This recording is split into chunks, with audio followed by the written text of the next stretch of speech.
Hello everyone! It is day 18. We are now officially 3/4 of the way through our tea calendars. That is like 6 days before Christmas. Oh my gosh. Just counting, yes. 6 days till Christmas. I am so excited. Oh my gosh! On to the teas. So today's day number 18 tea from David's Tea is, if I can find you,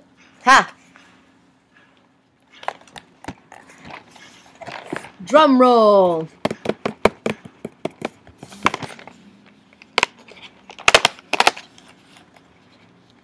What is that? Buddha's Blend? I've heard so many good things about this tea. I heard this is amazing. It's also one of their popular ones too. Here you go. Buddha's Blend. This bad boy tea here has got white tea, green tea, jasmine pearls, white hibiscus blossoms, and some artificial flavoring. Well, Buddha's Blend, I shall meditate over a nice warm cup of this. On to Sonnentor. Hello, Sonnentor. And today's delicious Sonnentor tea is... Uh-oh, everything got sideways. Here we go. Day 18. And today's tea is... Ginger Energy. It's got ginger, cinnamon Ceylon, orange peels, fennel, coriander, galangal, don't know what that is, licorice, rosemary, cardamom, nutmeg, and anise. Clearly this is a spiced herbal tea. It even says ginger spice herbal tea on the package. This sounds like something very, very delicious. So we will have this a little later on this evening. These are going to be really, really good teas. Let's start off with the one that has caffeine. So we're going to do the Buddha's Blend from David's Tea first. And then we will do this probably sometime later this evening. So we'll see you soon. So that was a while, but now I'm back. Very busy day. You know, life's tough. So when life gives you lemons, you make lemonade. Or in my case, skip the lemons, just make some tea. Maybe squeeze some lemons in the tea. Anyways, this is Buddha's Blend. It's a white herbal blend tea. And off the top, I can really smell the green tea here and the jasmine. But green and white tea, they're kind of similar in some ways.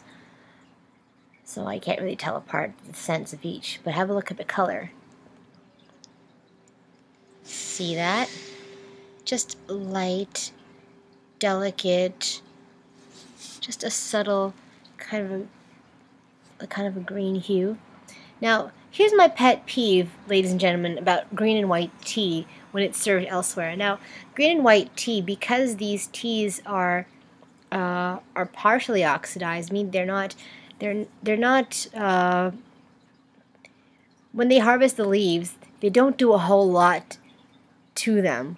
With black leaves, they roll them, they set them up to get as much oxygen as possible. They leave them out. With these white teas and green teas, they get a little bit of that oxygen, but they don't really do too much to it. And then they set them up right away to be dried so that they retain their tea leafy qualities. So having said that, white and green teas do not need to be steeped longer than their recommended steep time. This particular blend of tea was recommended 3 to 4 minutes. I went with 3.5 minutes, so I'm just, again, middle of the road with the steep time. But I've gone to so many places where I order a green or a white tea, and it's just so bitter because they oversteep it or they burn the leaves. Like once you boil your kettle of water, you gotta pop the lid, let it cool down a bit, because these leaves are gonna burn. They're going to burn with that really hot water. And if you leave it too long, well, you just eat away at the delicate leaves, and that's why they get that bitter taste. Now, but then you may ask, well, I go to Japanese restaurants, and it's not the same thing with those teas. It's different. Genmaicha is a different type of green leaf, plus you've got all the brown rice to help absorb stuff. So that's my little rant. And now, to calm me down, bottoms up! The green tea and the jasmine notes are prominent. The white's in there too. Like, white has just a subtle... Like, it's just different. Like, I find white tends to be on the border of sweet and bitter. But I can see why this tea is so popular. It's thirst quenching and it's delicate.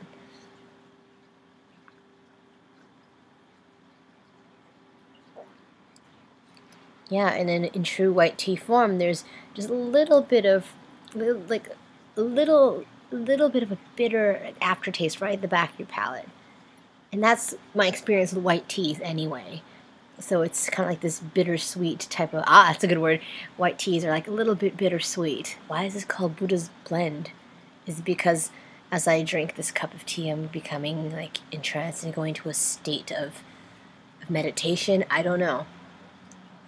But yum, yum in my tum, me. I'm going to finish this tea. And before I head to bed, I will have the Sonnentor drink that's spiced herbal, and we'll be back later.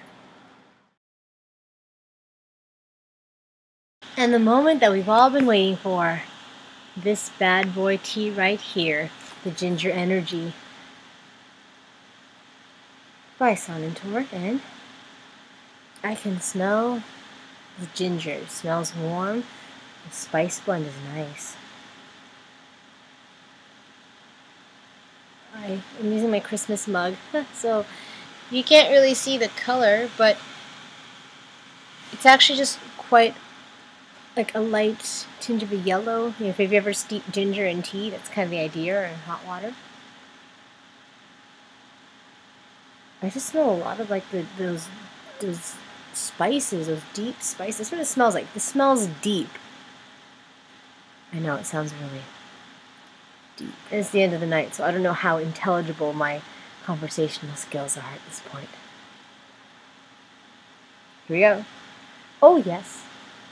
Recommended steep time is 5 to 10 minutes. This was steeped for 8. Ta-da. And without further ado,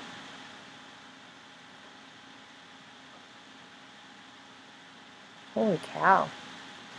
You get this hit of ginger.